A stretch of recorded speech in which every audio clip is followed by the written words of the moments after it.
Okay, we're starting with part 3, our interview with Sister Bonnie on the history of Old Mount Carmel. We're at Salem, South Carolina, in the Davidian Seventh-day Adventist Church, July 11th, 2010. So we're going to look at the pioneers moving to Waco, Texas. And Sister Bonnie, if you'd like to explain this picture, this group picture when they first arrived there in Waco. Okay. But I might go a little bit, in a background of why they moved to Texas, because you probably know, most of you, that they arrived on Mount Carmel May 24, 1935.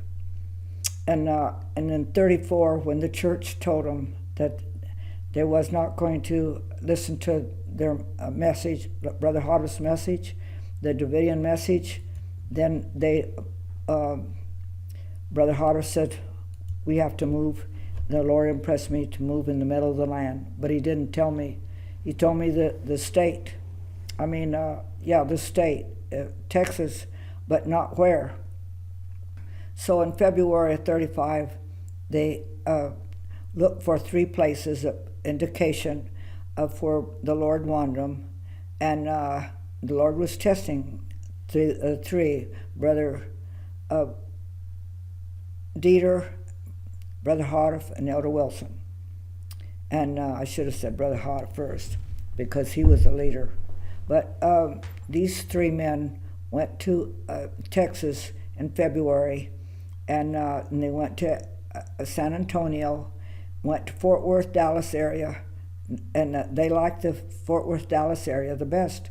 But they went to Waco, and it was, the property there was shale and scrub cedar, and it just, the Indians was the last people that lived there.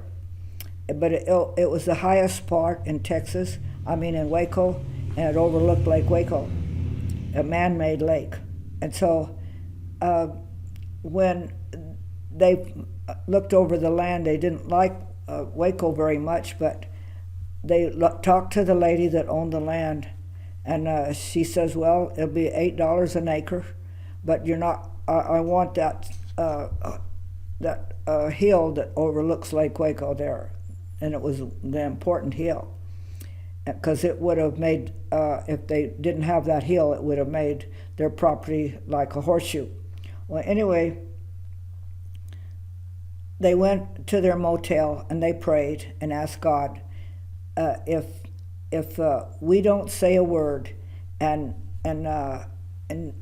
she agrees to sell us that hill that she wanted for her home, then we'll know that God wanted us to have this property and that we'll have it for the same price. So when they went back the next morning, they didn't say a word. And she says, oh, by the way, I'm selling that hill and it'll be the same price as the rest of the land, $8 an acre. Well, you don't find $8 an acre anymore, but they knew that the Lord was with them.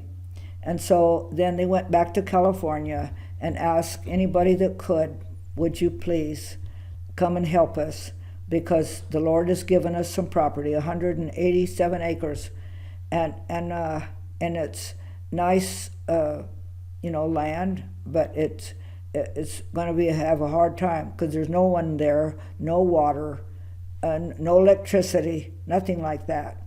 Well, all these people, these 12 people here in this picture, and they had 3 cars, and they was impressed to go. And Brother Dieter was a cook from Loma Linda, and Brother and Sister Berlinger, he was a real fine cabinet maker from Switzerland, but they lived in Escondido, and the Hermansons, of course, they gave their home. Brother and Sister Charbonneau was Sister Hermanson's mother and father, and they gave their home to help buy Mount Carmel and to start the work. So they're here in this picture, Brother and Sister Charbonneau, near the left there. And Sister Hotta, Florence Hermanson, was 15 at that time. And then there's a little girl, Brother Dieter's little girl. The mother left the home because she didn't want to become a Davidian.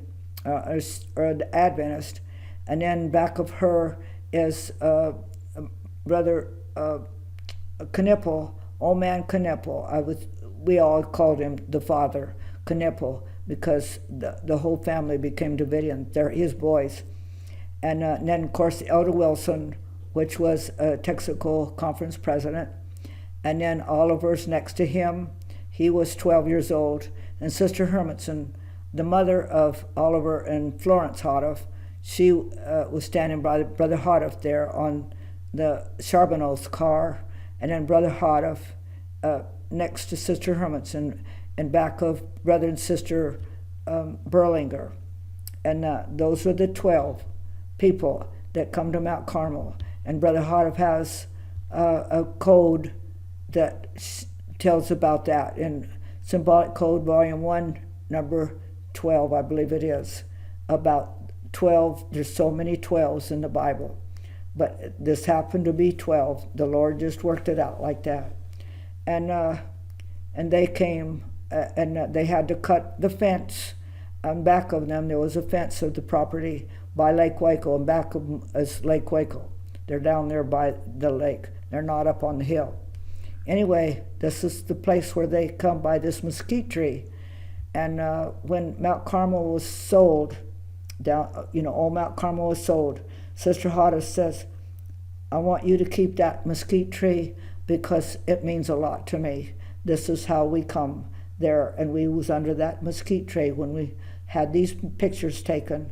Oliver gave me these pictures when in 1998, when we had our family reunion in Washington State, and he says, "Don't you have that picture?" I says, "No, I don't have that one. I don't have any picture of Brother and Sister Charbonneau." And she's the first one that became a Davidian from Brother Hodoff's message. And so you can see what these poor people are going to meet with no water, no electricity, and of course they had to move to Waco, and Brother and Sister Charbonneau helped pay for all of it. And until they could make a building. And of course that first building was a shack to put their things in, really, but it wound up being that kitchen, that old kitchen wound up by being a chapel and a place to eat for everybody, and also a bakery. So this is how Mount Carmel started, and it's they had to do a lot of sacrificing. These poor people did, and Sister Charbonneau died before my folks come there. When we was in 1936, we came there in August of 36, and it was hot, and my father and I got when we first come there. We come from northern part of Washington, and we got boils from head to foot because our blood was too thick, and but there was a lady that come from Georgia, Marietta, Georgia, and her name was Fannie Lou Woods. She become a real good worker, a preacher, I would say. And she was a registered nurse. And she took us in hand, and she gave us sassafras tea. That was all the kind of water we could drink. She says, you drink it like it was water. I mean, it was your life. And in 2 or 3 days' time, all our boils left.